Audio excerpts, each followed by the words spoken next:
નમસ્કાર દર્શક મિત્રો, હું જપન શાહ, કાનમ એક્સપ્રેસ ન્યૂઝમાં આપનું સ્વાગત છે। જોઈએ આજના મુખ્ય અને મહત્વના સમાચાર। નવા સ્માર્ટ મીટર લગાવતી વખતે સમગ્ર ગુજરાતમાં વિરોધ થયો હતો। એ વિરોધ હજુ પણ યથાવત છે। હવે બિલને લઈને વિરોધ છે। સ્માર્ટ મીટરનો ભડકો ડભોઈ તાલુકાના સાઠોડ ગામ સ્માર્ટ મીટર તોડી પાડવાની આપી ચીમકી। સાઠોડ ગામ પંચાયત કચેરીએ ગામજનો એકત્રિત થઈ તે વિરોધ કર્યો હતો અને કેટલીક જગ્યાએ તો મીટરનો નંબર પણ બદલાઈ ગયા છે, જેના કારણે લોકો મૂંઝવણમાં મુકાયા છે।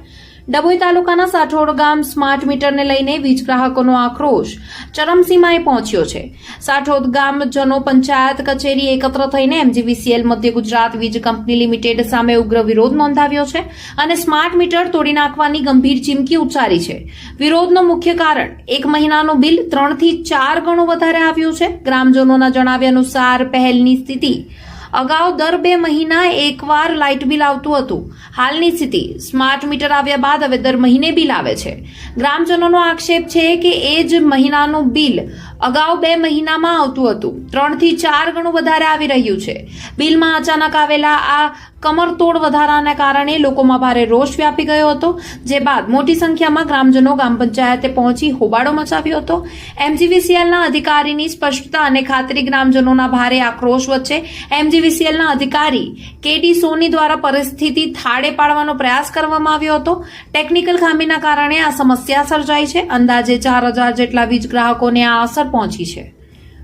રિપોર્ટર કિંજલ ભટ્ટ, ડભોઈ।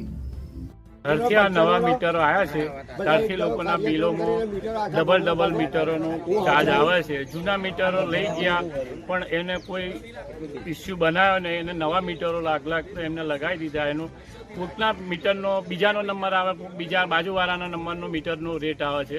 મને આજે ખબર પડી 5 મહિના પછી મારા મીટરનો નંબર અલગ છે ને બાજુવાળાનો મીટરનો મારામાં આવે છે। આગલો મહિને મેં 2800 રૂપિયાનું ભર્યું, આ મહિને બી 2800 રૂપિયાનું બિલ આવ્યું। આ કેવી રીતે બને એમ? કારણ કે 1 મહિનો તો અમે ઘર બંધ હતું તો કેટલું મીટર આવે?